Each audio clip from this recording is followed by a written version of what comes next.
나눔가족 여러분 반갑습니다.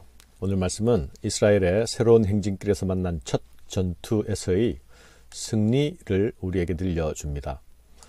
이스라엘은 모압과 암몬 땅을 지나서 아모리 사람이 거주하는 지역으로 나아갑니다. 이스라엘은 먼저 그들에게 사신을 보내어서 그 땅을 지나갈 수 있도록 부탁합니다. 그러나 헤스본 왕 시온은 그 제의를 거절합니다. 이에 이스라엘은 시온과 전쟁하여서 승리를 하고 그 탈취물을 소유로 나누게 됩니다. 이 사건은 어제 본문의 마지막 구절인 24절 이하의 말씀과 연결되어 있는 말씀이죠. 이스라엘은 모압과 암몬과의 경우에는 그들을 괴롭히지도 말고 다투지도 말라라는 명령을 하나님께로부터 받았죠. 그러나 아모리 사람 헤스본 왕을 만났을 때에는 다른 양상으로 전개됩니다. 이는 하나님께서 이스라엘에게 말씀하신 바와 같습니다. 2장 24절 이하의 말씀입니다. 너희는 일어나 행진하여 아르논 골짜기를 건너라. 내가 헤스본 왕 아모리 사람 시혼과 그의 땅을 네 손에 넘겼은즉 이제 더불어 싸워서 그 땅을 차지하라. 오늘부터 내가 천하만민이 너를 무서워하며 너를 두려워하게 하리니 그들이 네 명성을 듣고 떨며 너로 말미암아 근심하리라 하셨느니라. 여호와 하나님은 이스라엘에게 이미 시온과 그 땅을 너에게 넘겼으니 그들과 더불어 싸워서 그 땅을 차지하라 말씀하시죠. 그리고 그들과의 전쟁에서의 승리는 세상이 이스라엘을 두려워하는 계기가 될 것이라 말씀하십니다. 시온과 옥과의 전투는 아직 요단을 건너기 전의 전투가 아닙니까? 본격적인 가나안 정복 전쟁은 요단을 건넌 후부터 시작되지요. 하지만 하나님께서는 먼저 이 전투를 통해서 앞으로 정복할 대상들에게 이스라엘은 하나님이 함께 하시는 두려운 군대라는 사실을 세상이 알게 하십니다. 그러므로 이 전쟁은 본격적인 전쟁에 앞선 전초전의 성격을 가지는 전쟁이 됩니다. 그런데 전쟁에 능하신 하나님께서는 이 전쟁의 승리를 가지고 앞으로 장차 대적할 적들에게 감히 대적하지 못할 공포를 심어주는 심리전 역할을 수행하시는 것입니다. 또한 이스라엘은 이 전쟁의 승리를 통해서 하나님께서 함께 하시는 전쟁은 반드시 승리하게 되는구나 라는 사실을 확인하고 체험하게 됩니다. 이것은 앞으로 큰 전쟁들을 앞두고 있는 이스라엘의 출애굽 2세들에게 아주 좋은 경험과 학습이 되었을 것입니다.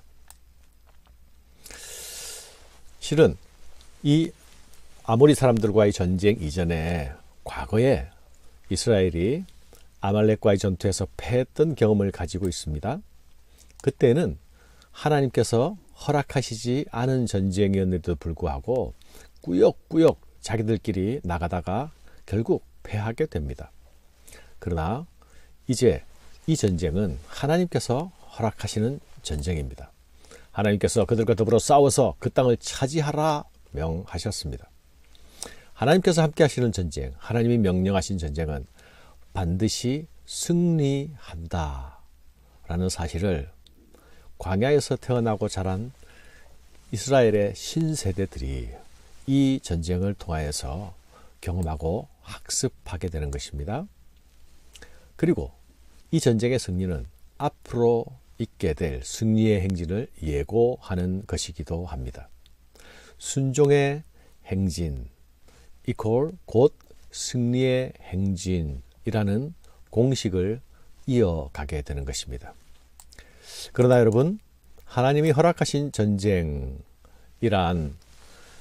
사실 전쟁을 해야만 했을 충분한 이유와 필요가 있었다는 사실 우리가 기억할 필요가 있습니다.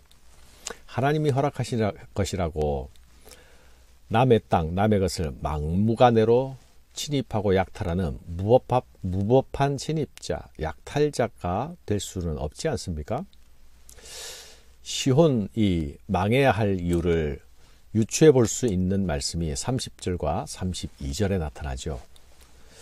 헤스본 왕 시혼이 우리가 통과하기를 허락하지 아니하였으니 이는 네 하나님 여호와께서 그를 네 손에 넘기시려고 그의 성품을 완강하게 하셨고 그의 마음을 완고하게 하셨음이 오늘과 같으니라. 시혼이 우리가 그 길을 통과하는 것을 허락하지 않았다. 여호와께서 그 성품을 완강하게, 그 마음을 완고하게 하셨다. 그 이유는 여호와 하나님께서 그들을 네 손에 넘기시려고 하신 것이다. 사랑하는 여러분, 마음을 완악하게 하셨다라는 말은 출애굽 때에 바로 왕에게 사용되던 언어가 아니었습니까? 바로 왕이나 헤스본 왕 시혼이나 사실은 착한 사람이었는데 하나님이 그 착한 사람들을 악하게 하신 것입니까? 그게 아니죠. 그들은 완악한 사람들이었습니다. 완악한 자가 자신의 완악함을 돌이킬 기회를 얻지 못하고 완악한 상태로 있다가 심판을 받은 것입니다. 시온이 그의 모든 백성을 거느리고 나와서 우리를 대적하여 아하스에서 싸울 때에 우리 하나님 여호와께서 그를 우리에게 넘기심에 우리가 그와 그의 아들들과 그의 모든 백성을 쳤고, 시온은 자기 땅을 통과를 허락하지 않았을 뿐만 아니라 군대를 이끌고 나왔습니다. 이스라엘을 앞길을 막았을 뿐만 아니라 아하스에서 이스라엘을 먼저 공격하기까지 했습니다. 그러므로 이스라엘이 자기 방어로서의 전투는 사실 정당 방어요, 정당 전쟁이 되는 것입니다. 그들은 아주 호전적이고 공격적인 모습을 보이고 있었습니다. 전쟁은 그들이 먼저 시작했죠. 이것이 그들의 완악함을 보여주는 단면입니다. 하지만 그들이 완악했기 때문에 얻은 결과는 실상 혹독한 심판이죠.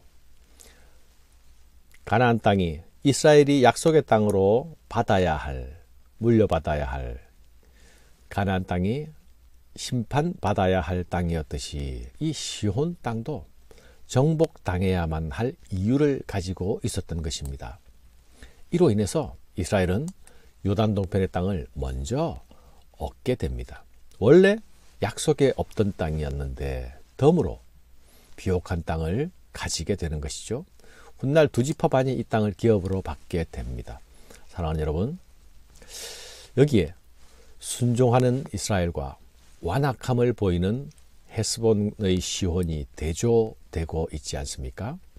하나님께 순종하며 따라가는 자는 예기치 않는 기업을 얻습니다. 그러나 완악함을 보이는 시혼은 멸절당하고 사라집니다. 하나님은 이 전쟁에 대하여서 싸워서 이 땅을 차지하라 말씀하셨죠? 이 말씀 속에는 우리가 다 알지 못하는 하나님의 섭리와 경륜이 들어있습니다. 순종하는 자에게는 승리의 복을 주시고 완악한 자에게는 심판을 행하시는 하나님의 세계 경영이 담겨 있는 것입니다. 사랑하는 여러분, 우리의 발걸음이 우리와 함께 하시는 하나님만 의지하고 따라가는 순종의 발걸음이 되기를 원합니다. 그래서 순종하는 자에게 주시는 복이 저와 여러분의 것이 되기를 바랍니다. 감사합니다.